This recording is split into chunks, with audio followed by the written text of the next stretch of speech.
ನಮಸ್ಕಾರ ಸ್ನೇಹಿತರೆ. ವಿಧಾನಸಭೆಯ ಸೆಷನ್ನಲ್ಲಿ ಇವತ್ತು ಈ ಪ್ರಶ್ನೋತ್ತರ ಅವಧಿಯಲ್ಲಿ ಭಾಳ ಮುಖ್ಯವಾಗಿ ಶಿಕ್ಷಕರ ನೇಮಕಾತಿಗೆ ಸಂಬಂಧಪಟ್ಟ ಹಾಗೆ ಈ ವಯೋಮಿತಿ ಸಡಿಲಿಕೆಯ ಬಗ್ಗೆ ಒಂದಷ್ಟು ಪ್ರಶ್ನೆಯನ್ನು ಕೇಳಲಾಗಿದೆ. ಸೊ ಅಲ್ಲಿನ ಮೆಂಬರ್ ಮೊದಲನೇ ಪ್ರಶ್ನೆಯನ್ನು ಕೇಳಿದಾಗ ಅವರ ದ ಫಸ್ಟ್ ಕ್ವಶನ್ ಅವ್ರಿಗೆ ಏನಾಗಿತ್ತು, ಸೊ ನೆಕ್ಸ್ಟ್ ಅದಕ್ಕೆ ಕನ್ಸರ್ನ್ ಮಿನಿಸ್ಟರ್ ಯಾವ ಉತ್ತರವನ್ನು ಕೊಡ್ತಾರೆ, ಅದಾದ ನಂತರದಲ್ಲಿ ಅಫಿಷಿಯಲ್ ವೆಬ್ಸೈಟಲ್ಲಿ ಚೆಕ್ ಮಾಡಿದಾಗ ಅಲ್ಲಿ ಏನೂ ಚೇಂಜಸ್ ಆಗಿರೋದಿಲ್ಲ. ಅದ್ರ ಬಗ್ಗೆ ಮಾಹಿತಿ ಇದೆ, ಒಂಚೂರು ಹೇಳ್ತೀನಿ ನಿಮಗೆ, ಕೊನೆವರೆಗೂ ನೋಡೋ ಪ್ರಯತ್ನ ಮಾಡಿ. ನೋಡಿ ಇಲ್ಲಿ ಸೊ ಕ್ವಶನ್ ಇದೆ ಅಂತಂದರೆ ಪ್ರಶ್ನೋತ್ತರ 1 ಅಂತಿದೆ ಇಲ್ಲಿ. ಸರ್ಕಾರಿ ಶಾಲಾ ಶಿಕ್ಷಕರ ನೇಮಕಾತಿ ವಯೋಮಿತಿಯಲ್ಲಿ ಸಡಿಲಿಕೆ ಏಕಿಲ್ಲ ಅಂತಿದೆ ಇಲ್ಲಿ. ಎಲ್ಲ ನೇಮಕಾತಿಯಲ್ಲಿಯೂ ಗರಿಷ್ಠ ವಯೋಮಿತಿಯಲ್ಲಿ 5 ವರ್ಷಗಳ ಸಡಿಲಿಕೆ ನೀಡುವಂತೆ ಸರ್ಕಾರವೇ ಆದೇಶ ಪ್ರಕಟ ಮಾಡಿದರೂ ಕೂಡ ಈ ಶಿಕ್ಷಕರ ನೇಮಕಾತಿಯಲ್ಲಿ ಗರಿಷ್ಠ ವಯೋಮಿತಿಯಲ್ಲಿ ಏನಕ್ಕೆ ಸಡಿಲಿಕೆಯನ್ನು ಮಾಡ್ತಾ ಇಲ್ಲ? ರೀಸನ್ ಕೊಡಿ. ಮಾಡ್ಬೋದಲ್ಲ, ನೀವು ಏನಕ್ಕೆ ಮಾಡ್ತಾ ಇಲ್ಲ? ಅದನ್ನು ಅಫಿಷಿಯಲ್ ನೋಟಿಫಿಕೇಷನ್ಲು ಮೆನ್ಷನ್ ಮಾಡಿಲ್ಲ.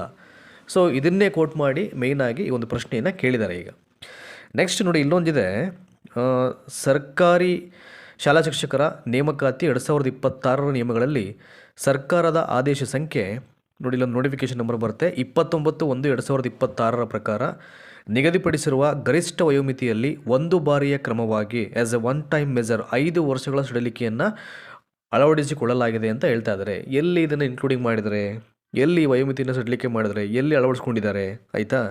ಸೊ ನೆಕ್ಸ್ಟು ಇವರು ಅಸೆಂಬ್ಲಿ ಸೆಷನ್ನಲ್ಲಿ ಯಾವ ಪ್ರಶ್ನೆಗೆ ಏನು ಉತ್ತರವನ್ನು ಪಾಸ್ ಮಾಡ್ತಾರೆ ಕನ್ಸರ್ನ್ ಮಿನಿಸ್ಟರು, ಅವ್ರು ಹೇಳಿರೋದು ಈಗ ನೋಟಿಫಿಕೇಷನ್ ಏನು ಬಂದಿದೆ, ಈಗ ಟೀಚರ್ ಇಕ್ವಿಪ್ಮೆಂಟ್ ಬಂದು ಈಗ ಕಾಲ್ಫರ್ ಎಲ್ಲ ಆಗಿದೆ, ಈಗ ಅಪ್ಲಿಕೇಶನ್ ಕಾಲ್ಫರ್ ಮಾಡಿದ್ದಾರೆ. ಬಟ್ ಫ್ರೆಶ್ ನೋಟಿಫಿಕೇಷನ್ಲಿ ಅದೇ ವರ್ಷಗಳು ನಮೂದಾಗಿದೆ. ಅಲ್ಲಿ ಯಾವುದೇ ರೀತಿಯ ವಯೋಮಿತಿ ಸಡಿಲಿಕೆ ಮಾಡೋಕ್ಕೆ ಯಾವುದೂ ಅಪ್ಡೇಟ್ ಆಗಿಲ್ಲ, ಪರಿಷ್ಕರಣೆ ಆಗಿಲ್ಲ ಅಲ್ಲಿ. ಸೊ ಅವ್ರ ಉತ್ತರ ಏನಾಗಿರುತ್ತೆ ಅಂತಂದರೆ ಇಲ್ಲಿ ನೋಡಿ, ಇಲ್ಲಿ ಹೇಳ್ತಾರೆ ಅವರು. So here we go. ನೋಡಿ, ಅದನ್ನೇ ಕ್ರಾಪ್ ಮಾಡಿಬಿಟ್ಟಿದ್ದು ನಾನು ಅಫಿಷಿಯಲ್ ಅಕೌಂಟ್ನಲ್ಲಿ ಅವ್ರು ಕೊಟ್ಟಂಥ ಆನ್ಸರ್ನ. ಶಾಲಾ ಶಿಕ್ಷಣ ಮತ್ತು ಸಾಕ್ಷರತೆ ಇಲಾಖೆ 15,000 ಶಿಕ್ಷಕರ ನೇಮಕಕ್ಕೆ ಜಿಲ್ಲಾವಾರು ಪ್ರತ್ಯೇಕ ನೋಟಿಫಿಕೇಷನ್ ಈಗಾಗಲೇ ಬಿಡುಗಡೆ ಮಾಡಿದೆ.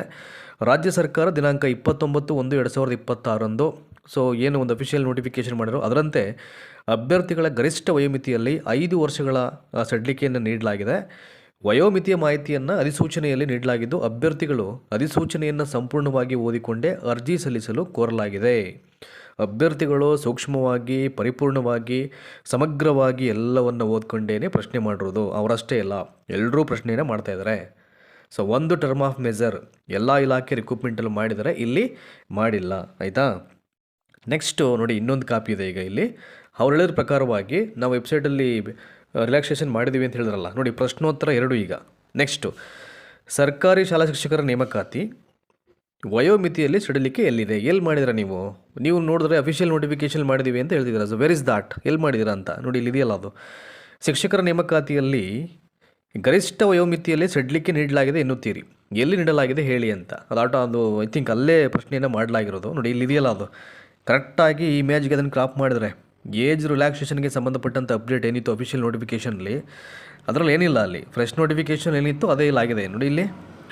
ಸೊ ಸಾಮಾನ್ಯ ಅರ್ಹತೆ ಇಲ್ಲಿ ಬಂದ್ಬಿಟ್ಟು 40 ವರ್ಷ ಅವರಿಗೆ. ಇನ್ನು ಪ್ರವರ್ಗ 2A 2B 3A 3B 43 ವರ್ಷಗಳು. ಪರಿಶಿಷ್ಟ ಜಾತಿಗಳು, ಪರಿಶಿಷ್ಟ ಪಂಗಡಗಳು, ಪ್ರವರ್ಗ 1 ಮತ್ತು ವಿಶೇಷ ಚೇತನ ಅಭ್ಯರ್ಥಿಗಳಿಗೆ 45 ವರ್ಷಗಳನ್ನು ಇಲ್ಲಿ ಮಾಡಲಾಗಿದೆ ಅಂತ. ಸೊ ಎಲ್ಲಿ, so where is the changes ನೀವು ಮಾಡಿರುವಂಥದ್ದಂತ ನೋಡಿ, ಇಲ್ಲಿ ಇದೆಯಲ್ಲ, ಅದನ್ನು ಮಾರ್ಕ್ ಮಾಡಿಬಿಡ್ತೀನಿ ಇಲ್ಲಿ.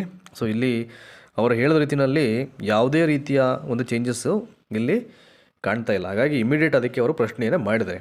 ಇವರು ಹೇಳಿದ ಪ್ರಕಾರವಾಗಿ ಬದಲಾವಣೆ ಮಾಡಬೇಕು ಅಂತಂದರೆ ಇವಾಗೇನು ಅಫಿಷಿಯಲ್ ನೋಟಿಫಿಕೇಷನ್ ಬಿಟ್ಟಿದ್ದಾರೆ, ಮತ್ತೊಂದು ಇಲಾಖೆಯ ಒಂದು ಅಧಿಕೃತವಾದಂತೆ ಯಾವುದಾದ್ರೂ ಕಾಪಿಯನ್ನು ಬಿಡುಗಡೆ ಮಾಡಿ, ಒಂದು ಪತ್ರದ ಮುಖೇನ ಅಥವಾ ಒಂದು ಸುತ್ತೋಲೆಯ ರೂಪದಲ್ಲಿ ಬಿಡುಗಡೆ ಮಾಡಿ, ಅದನ್ನು ರಿವೈಸ್ಡ್ ಮಾಡಿ, ಪರಿಷ್ಕರಣೆ ಮಾಡಿ ಅಥವಾ ಒಂದು ತಿದ್ದುಪಡಿ ಮಾಡಿ, ಸೊ ಆ ಏಜನ್ನು ಸಡಿಲಿಕೆ ಮಾಡಲಿಕ್ಕೆ ಸಂಬಂಧಪಟ್ಟ ಹಾಗೆ ಬದಲಾವಣೆ ಮಾಡಬೇಕು. ಆವಾಗ ಏನಾಗುತ್ತೆ, ಒಂದು ಅಥೆಂಟಿಕೇಟ್ ಆನ್ಸರ್ ಆಗುತ್ತೆ.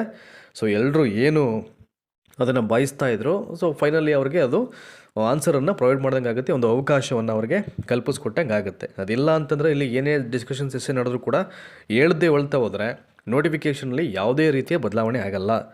ಸೊ ಕಾದು ನೋಡಬೇಕು. ಈಗಾಗಲೇ ಐ ಥಿಂಕ್ ಅಪ್ಲಿಕೇಶನ್ ಪ್ರಾಸೆಸ್ ಶುರುವಾಗಿ ಸಾಕಷ್ಟು ಸಂಖ್ಯೆಯಲ್ಲಿ ಎವ್ರಿಡೇ ಅಪ್ಲಿಕೇಶನ್ನು ಆಗ್ತಾ ಬರ್ತಾ ಇದ್ದಾರೆ. ಇದನ್ನು ಯಾವಾಗ ಸಡಿಲಿಕೆ ಮಾಡ್ತಾರೋ ಏನು ಕತೆ, ಇದು ಏನೂ ಅರ್ಥ ಆಗ್ತಿಲ್ಲ. ಸೊ ಮತ್ತೊಂದು ಕಡೆ ಈಗ ರೆಫರೆನ್ಸ್ ಬುಕ್ಸ್ ಎಲ್ಲ ಬಿಟ್ಟಿದ್ದಾರೆ. ಅದನ್ನು ಕಳೆದ ಬಿಡೋದಲ್ಲಿ ಹೇಳಿದ್ದೀನಿ ನಾನು. ದಯಮಾಡಿ ಲಿಂಕ್ಸ್ ಕೂಡ ನಾನು ಟೆಲಿಗ್ರಾಮ್ ಮತ್ತು ವಾಟ್ಸಪ್ಪಲ್ಲಿ ಕೊಟ್ಟಿದ್ದೀನಿ.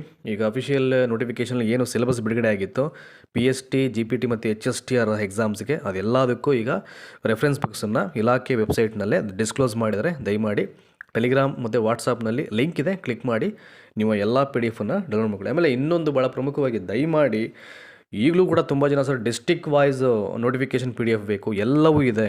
All the district wise PDFs related to teacher examination ನಿಮಗೆ ಅವೈಲೇಬಲ್ ಇದೆ. ಚೆಕ್ ಮಾಡಿ, schooleducation.comಗೆ ಹೋಗಿ ಅಲ್ಲಿ CSE ಸೆಲ್ಲನ್ನು ಆಯ್ಕೆ ಮಾಡ್ಕೊಳ್ಳಿ, ಸ್ಕಾಲಪ್ ಮಾಡಿ. ಸೊ ಬಾಟಮಲ್ಲಿ ಎಲ್ಲವೂ ನಿಮಗೆ ಕಾಣುತ್ತೆ, ಆಯಿತಾ? ಎಲ್ಲವೂ ಇದೆ. ಸೊ ಗೊತ್ತಿಲ್ಲ ಸರ್, ಇಲ್ಲ ತೆಗೆದುಬಿಟ್ಟಿದ್ರೆ ಏನೂ ತೆಗೆದಿಲ್ಲ. ಇವಾಗ ಯಾಕೆ ಯಾವುದನ್ನು ತೆಗೆಯಲ್ಲ, ಯಾವುದೇ ಲಿಂಕನ್ನು ಈಗ ಅಲ್ವಾ? ಅದೇನಿದ್ರು ನಿಮಗೆ ವೆರಿಫಿಕೇಷನ್ ಆಗಿ ಎಲ್ಲ ನಂತರದಲ್ಲಿ ಒಂದಷ್ಟು ತಿಂಗಳಾದಮೇಲೆ ಅದನ್ನು ತೆಗೆದ್ಬೋದು. ಅದು ಯಾಕೆಂದರೆ ಫ್ರೆಶ್ ನೋಟಿಫಿಕೇಷನ್ ಮಾಡಬೇಕಾದ್ರೆ ಬೇರೆ ಬೇರೆ ಒಂದು ಇಲಾಖೆಗಳದು ಅಂಥ ಟೈಮಲ್ಲಿ. ಅಲ್ಲಿವರೆಗೂ ಏನದು ರಿವೋಕು ಮಾಡಲ್ಲ, ಅದನ್ನು ತೆಗೆಯೋದು ಇಲ್ಲ, ಎಲ್ಲವೂ ಸಿಗುತ್ತೆ. ನಮ್ಮ ಎಲ್ಲ ಪ್ರೀವಿಯಸ್ ಇಯರ್ ವೀಡಿಯೋಸ್ ನೀವು ಚೆಕ್ ಮಾಡ್ತು ಅಂತಂದರೆ ನಾನೇ ಹೇಳಿದ್ದೀನಿ, ಆಯಿತಾ? ದಯಮಾಡಿ ಫಸ್ಟು ಅದನ್ನೆಲ್ಲವನ್ನು ನೋಡಿಕೊಂಡು ಯಾವುದು ಎಲ್ಲಿದೆ ಅಂತ ಕನ್ಫರ್ಮ್ ಮಾಡಿಕೊಂಡು ನೀವು PDF-ಅನ್ನು ನೀವು ಕಲೆಕ್ಟ್ ಮಾಡ್ಕೊಳ್ಳಿ. ಸೊ ಧನ್ಯವಾದ. ನೋಡೋಣ ಇದಕ್ಕೆ ಸಂಬಂಧಪಟ್ಟಾಗ ಏನಾದರೂ ವಯೋಮಿತಿ ಸಡಿಲಿಕೆ ಬಗ್ಗೆ ಏನಾದರೂ ವಿಚಾರಗಳು ಬಂತು ಅಂತಂದರೆ ಇಮಿಡಿಯೇಟು ನಮ್ಮ ಇನ್ಸ್ಟಾಗ್ರಾಮ್ ಒಂದು ಐಡಿಯಲ್ಲಿ ಆಗಿರ್ಬೋದು ಅಥವಾ ಯೂಟ್ಯೂಬಲ್ಲಿ ಆಗಿರ್ಬೋದು, ನಾನು ಬೇಗ ನಿಮಗೆ ಮಾಹಿತಿ ಕೊಡಲಿಕ್ಕೆ ಪ್ರಯತ್ನ ಮಾಡ್ತೀನಿ. Thank you so much for watching this video.